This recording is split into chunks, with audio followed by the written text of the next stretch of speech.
আসসালামু আলাইকুম, learning by sharing থেকে মঈন বলছি। আজকে আপনাদেরকে দেখাবো মাইক্রোসফট ওয়ার্ডে কিভাবে ফর্মুলা ইউজ করা যায়। সাধারণত আমরা মাইক্রোসফট ওয়ার্ড বিভিন্ন ডকুমেন্টস, বিভিন্ন রাইট আপ লেখার জন্য ইউজ করে থাকি, বাট কিছু ডকুমেন্টস বা রাইট আপ লেখার সময় বা অ্যাসাইনমেন্ট লেখার সময় আমাদের এরকম টেবিল আসে, টেবিলের মধ্যে কিছু যোগ বিয়োগ গুণ ভাগ করতে হয়। যেগুলো করার জন্য আমরা সাধারণত ম্যানুয়ালি করি, অথবা এটাকে এক্সেলে কপি করে নিয়ে পেস্ট করে ওখানে ক্যালকুলেশন করে আবার কপি করে এনে ওয়ার্ডে ফেলে দিই। ঠিক আছে? তো এই কাজটা আসলে আমরা এক্সেলে করতে পারি খুব সহজভাবে। কিভাবে করতে পারি আজকে আমি তা দেখাচ্ছি। যেমন এখানে যদি আমরা যে কার্সারটাতে আমরা রাখছি, যেখানে আমি যোগ করবো, সেখানে হচ্ছে প্রথমে আমি যাব লেআউটে গিয়ে ফর্মুলা ফর্মুলা বারে যাব। ফর্মুলা বারে গিয়ে দেখেন সাম অফ এভাব লেখা আছে, ওকে দিয়ে দিলে চলে আসবে। সেম এস পরেরটা সাম অফ এভাব। এই লম্বালম্বি যোগ করাটা খুবই সোজা। সাম অফ এভাব একদম বাই ডিফল্ট দেওয়াই থাকে। ঠিক আছে? এখন কোশ্চেন হচ্ছে, এখন আমরা আড়াআড়ি যোগ করবো কিভাবে। আড়াআড়ি যোগ করার জন্য আমাদেরকে একটু ফর্মুলাটা একটু এডিট করতে হবে। যেমন প্রথমে আমরা এই প্রথমটা পাবো left some equal to some first bracket left দিয়ে একটা সূত্র পাবো।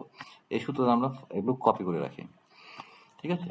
তাহলে আমি এখন কপি করে দিই, জাস্ট ওকে করে দিলাম, চলে আসছে। সিমিলারলি সেকেন্ড কলামের জন্য একই। এখানে দেখেন সাম এভাব দেখাচ্ছে, এটা আমি চাচ্ছি না, আমি এভাব যোগ করতে চাচ্ছি না। এভাব করলে এভাবে যোগ আসবে, আমি চাচ্ছি এভাবে যোগ করতে। তো আমি এটা কেটে দিয়ে কন্ট্রোল ভি দিচ্ছি, চলে আসছে। সিমিলারলি সেম কাজ বারবার রিপিটেডলি। কাজটা কিন্তু অনেক সোজা, এক্সেলে কপি পেস্ট করার চেয়ে এভাবে করাটা ইজি। এখন এভারেজটা কিভাবে করবেন? এভারেজটা করার জন্য আমি এই ওয়ার্ড টেবিলটাকে একটু, যেহেতু প্রথমবার সেহেতু আপনাদেরকে বোঝানোর জন্য এটাকে একটু আমরা এক্সেল লুক দিয়েছি। ঠিক আছে? এটাও কিছু না, আপনারা যখন প্র্যাকটিস করতে থাকবেন তখন এই এই বি সি ডি 1 2 3 4 রো কলামের নাম্বার আপনাদের লাগবে না, আপনারা নিজেরাই করতে পারবেন। যেমন হচ্ছে এই এখন আমি এভারেজটা বের করব। সেম লেআউটে যাব, ফর্মুলা লিখবো, ফর্মুলা ফর্মুলাতে যে লিখবো সমান সমান এভারেজ। কার এভারেজ বের করব? কালাম সাহেবের। এটা আছে কোথায়? B2 তে। B2 রেঞ্জ কোথায় পর্যন্ত আছে? D পর্যন্ত, তাহলে D2। ওকে, এটাকেও আমরা কপি করে ফেলি। ওকে, ওকে দিয়ে দেন, চলে আসছে। সিমিলারলি পরেরটাতে ক্ষেত্রে কি করব? D2 ছিল, এখানে আমরা শুধু D3টা বসা দিলেই হয়ে যাবে। B2 জায়গায় B3, D3,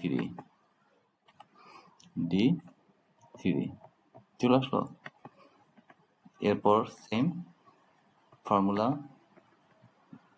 চেঞ্জ, 3 জায়গা হবে কি এখন 4, 4, 4। ওকে, ওকে চলে আসছে। এরপরে সেম ফর্মুলায় যাব, 4 এর জায়গা হবে কি এবার 5, 5।